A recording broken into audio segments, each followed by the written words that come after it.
Alright, welcome back to the league race. This time we're back with TTML for round number 6, I think, of TTML, which is at Spa. Rain towards the end of the race, so we'll see how that gets on. Not had the best look at rain recently, and anyways, here's the setup. Some people did not feel very good heading into this one. I felt very good heading into this one. This is a track I've become very comfortable with. It's one of my better ones. I find that I'm able to find the correct lines in Sector 2 and that kind of thing, and generally speaking, it's just a track that I go well at. I really enjoy driving it. Hasn't always been that way. It wasn't my favourite track in F1 2017, even 18. It wasn't too bad in 2019, but this is definitely the most comfortable I've felt with this track, so excited about that prospect. There's the setup. Hope you didn't miss it.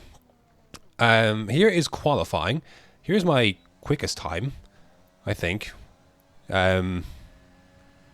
Not sure why I'm showing that, but anyways, to go to the end of the session, I went out early because the rain. Well, sorry, this is my second run of 3. I invalidated the lap there, and I done the 42 flat. My best time was a 41.3, I think, 41.2. So I went out in qualifying, and last run, the rain is here. It literally just started, the rain, right? So I'm thinking I'm 2 tenths up, right? I went out extra early so I can get the final run in before this rain. It's just here now. I'm thinking I should be safe enough before this affects me. No, because coming out of here, like that, the track was gone. Honestly, the rain literally started down below there. Like, it literally started just as I faded that clip in. And the track was gone. My teammate had exactly the same thing. He was going basically up Radion, and by the time he got to Lake Com, that was it. The track was done. So we finished 9th and 10th there, but a very messy qualifying session there. I feel like I definitely should have done a lot better than that. So, but I invalidated my second run, and the third run went away pretty quickly. So, yeah, we'll see how that goes. But race is an interesting prospect. We're starting softs. We'll pit for mediums, and we'll see what the rain story is. Again, same last tile as well was in Singapore, and that came very early in the race. So, well, sorry, it didn't come very early, but it came down in a hurry. It wasn't early, really, is what I meant to say. So, we'll see what happens. Everything is possible in the race. Here we go then. P9, see what we can do. DRS trains are pretty frequent around here, but here we go then. 5 red lights. And away we go. Get a really good launch. Much better than Secret Dundee. And Stevie G on the left-hand side going to open up the inside line beautifully down the inside. Lovely space to break into. Going to use all of it. And the back end, I think Kiki lost it there. And absolutely fantastic run. P5 from P9. A brilliant start. He's become better of late.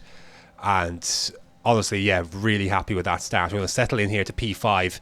Absolute best case scenario here. I jumped to lots of places. We're in the thick here for the podium just in front. Absolutely fantastic stuff. My teammate ended up getting jumped himself, but really nicely opened up on the inside line there. I was really happy with that. Lap number 4, Tom and Yanni, have gone back and forth here between 4th and 3rd. We've kind of broken away here. I see Secret Dundee 1.8 seconds behind, so we're in a really good spot here. These guys, the top 2, Digile and Superman, just pissed away at the front, as to be expected. Superman did a 40.8, I think, in qualifying. Kiki gets by Dundee there, and that's going to allow Kiki. Kiki kind of is released a bit now. So, but that's where we are on lap 4, anyways. And very tight and competitive here, but very much in the thick of it. So, really excited about how this race is going to unfold.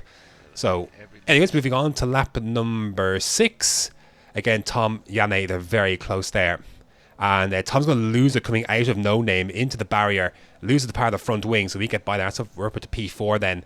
Initially, Yanni got himself out of DRS there, but I was able to get back into it. But that was a position gain there, anyways, for sure.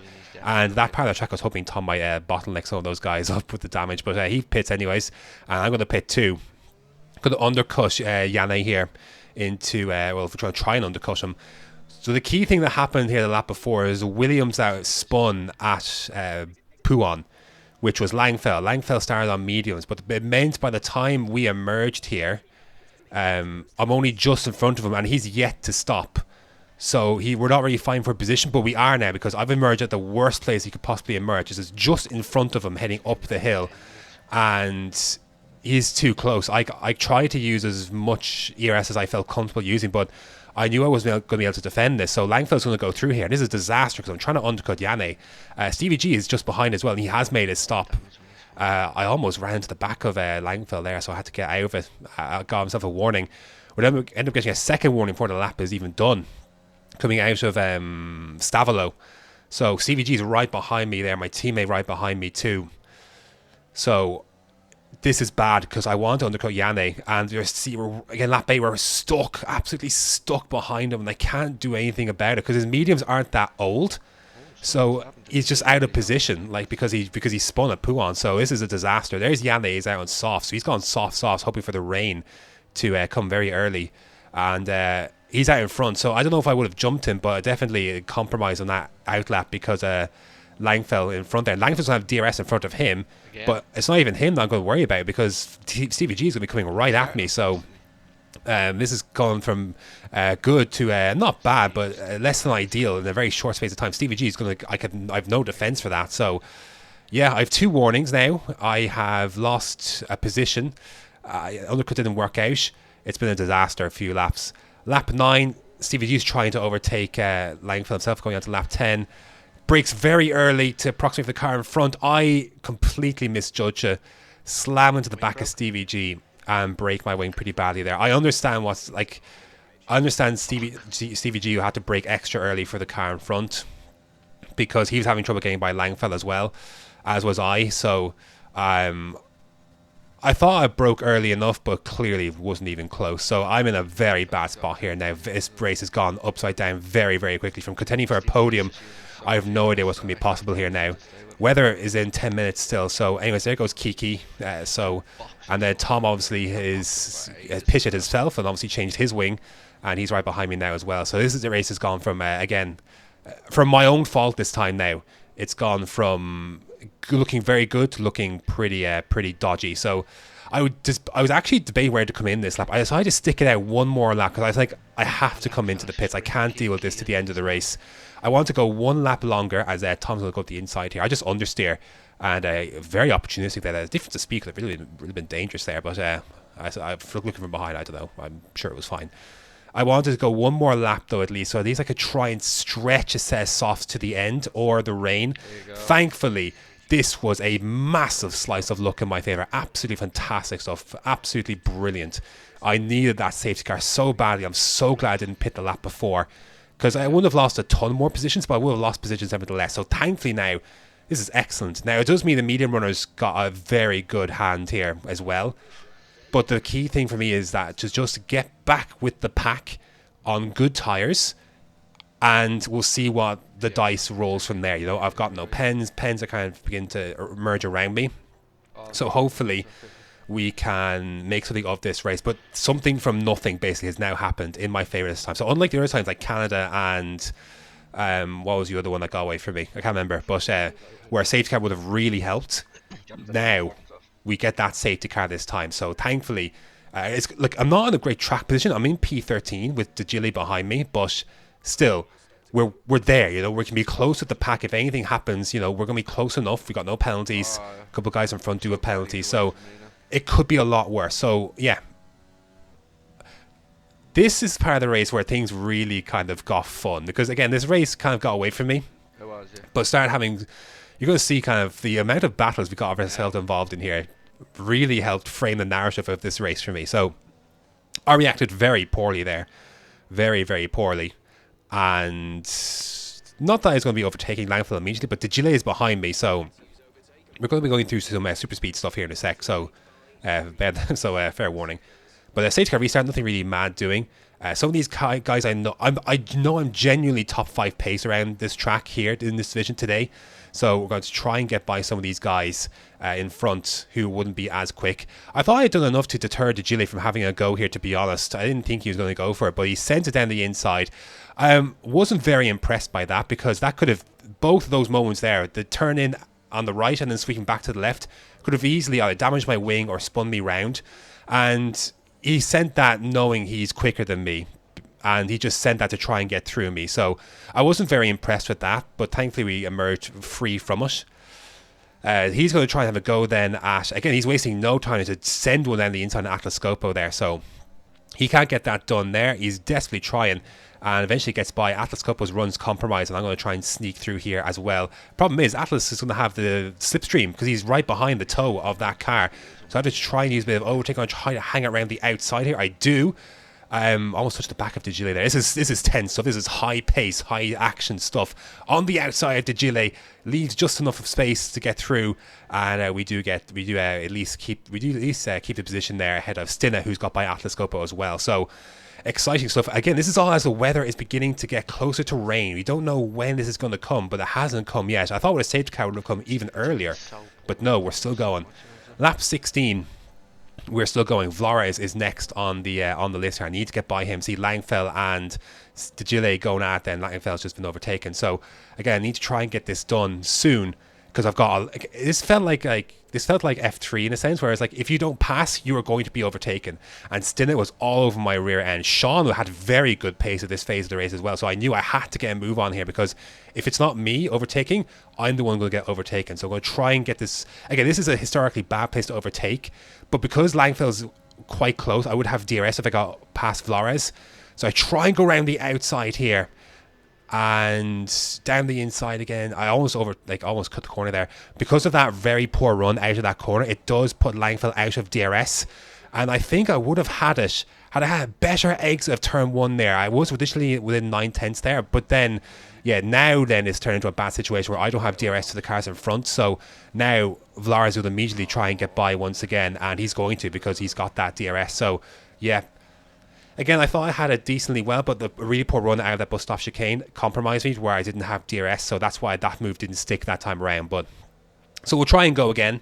At least try and go again as soon as we can here. But lap 17, the rain has now started. I'm thinking we're look, 5 laps to go. We're definitely going to get some wet running here, right, on intermediate. So we're just monitoring sector times all the time. You can see the absolute mayhem in front. There's like 4 or 5 cars all together there, and the 2 AlphaTauris come together with De Gile and Tom both in the barrier. One is out of the race. I've got Shaw right behind me, so I'm trying to overtake Flores here as well, who's not got DRS in front of Langfell. So it's high action stuff. You can't really reflect on anything here.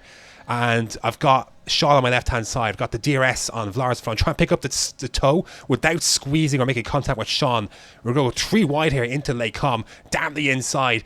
Make that move. A little bit of understeer with the rain. A little bit affecting little things slightly, as well as trying to approximate where the car is. There's a little bit of contact with Sean, but nothing too bad, I don't think. We got by Vlares. And we're searching down Kiki in front, and Langfell as well, as David comes into the pits then. I think he's gone to very early onto intermediate tyres. See Sean behind me, right behind Kiki. Nelly's there as well. So it's high action. So this is super fun. It's tense, but super fun. Sean is side by side with me now. I'm thinking, oh, please don't send it through, Eau Rouge. Thankfully he didn't, and I'm going to try and get Kiki here as well. I got a very good run in comparison to Kiki, but Sean's got an even better run on me, so he's got DRS in front of his Kiki, so he goes to the left hand side where Sean has the toe. So I'm going to try and hold it down the inside, but Sean's got that slipstream. Late braking, I try to go late as I could, but Sean's got that corner. He's got that move done, so he moves ahead. Now he's got a penalty, but even still, I'm trying to fight for everything that I can here. But this is super fun. This is super, super fun. It's still in there that I'm worried about behind, because he doesn't have a penalty. If he does get by me, that's going to be for track position, as Sean and Kiki. Again, we're catching some of these guys who've got medium compound tires on, and maybe older softs, or whatever the case is. Rain again hasn't really affected this. We're lap 9. Sorry, this is high action stuff. We're lap 19 here. The rain is still coming down. We're not close enough, which is very odd given this track, because this is one of the few tracks where it's so long. 1 or 2 laps could be the difference here between dry and intermediate. And you even saw in qualifying how quickly the track completely disappeared, as Sean is stuck right behind Kiki. We're still right there. So this is a complete inconsistency compared to the likes of Singapore and FTRL, and even here in qualifying in Belgium. But Stinner got a much better run than me there, so he's going to go through, and I couldn't really defend that. So I'm going to try and see if I can get something heading into the bus stop chicane here. But I'm just going to try and settle in. There's a lot of cars in front as Nelly dives into the pits. I'm not sure if he wants to go for intermediates or what. But anyways, DRS is still enabled. So we're obviously still, we're only 4.5 seconds behind the Delta.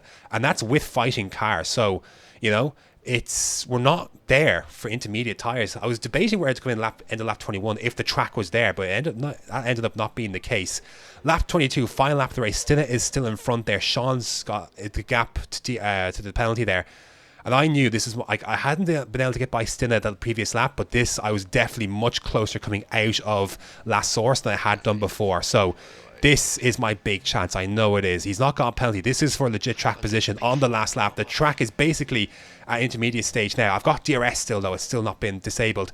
And Stinner trying to break the toe, picking up the slipstream, using everything that I have, all my ERS. I decided not to go for it and decide this time to do switchbacks. So he goes defensive. I know exactly what I'm doing. I'm going to brake early here, sweep in right hand side. He's going to try and go defensive, but I timed this perfectly, heading down towards the Bruxelles hairpin, down the inside. The grip here was still really good. He leaves the space. I'm on the inside, returns into the outside. I've got the car ahead. I leave the space, and we are through on the outside without going wide of the track.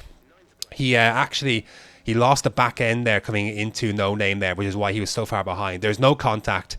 I was looking at the theatre mode afterwards, and he said, I was chatting to him after the race was in and he said that was really good racing. He just lost the back end going in, so that was really fun. But that was an extremely satisfying move to make. It was. I knew exactly because I didn't get him in the straight. He'd go defensive. I knew if I just did the switchbacks, that would eventually give me the run I needed. But anyways, it is the end of the race. An interesting race because a podium was definitely up for grabs today had I not rear-ended Stevie G, but not to be. It's going to be P7 on track. So my teammate did an excellent job, finished P5. Again, I felt like I definitely could have had a podium, but that was a super fun race. That was the most fun I've had in the race for a long while. So that was super, super fun. We both had a lot of fun, myself and my teammate. We got some good points. I finished ahead of those basically who are around me in a sense, maybe the exception of Jabu there. But yeah, that was a super fun race. The results disappointing in one sense, but I almost didn't even care in one way because it was just such a fun race that second half. So all clean stuff basically as well. So that was really, really fun. I'm looking forward to releasing the low-com version of this as well. Here are the standings. I've actually moved up to third with David and Dejile DNFing, Kiki having a tough race. Jabu had a really good race. He's going to be much closer in contention now for me as well. So I have to watch for Jabu in the races to come. But super, super fun stuff. We're in P3 now. Title, I'd say, is pretty much out of reach now. But see if we can consolidate P3. But it's been a good season so far. Missed potential on some races. My fault, some. Not my fault, other races. Red Bull then move into third place, 145 points. That's what we're aiming for as well. I don't think we can catch Racing Point in Alfa Romeo, but yeah, super, super fun race. And we needed it because next up on the calendar is Russia.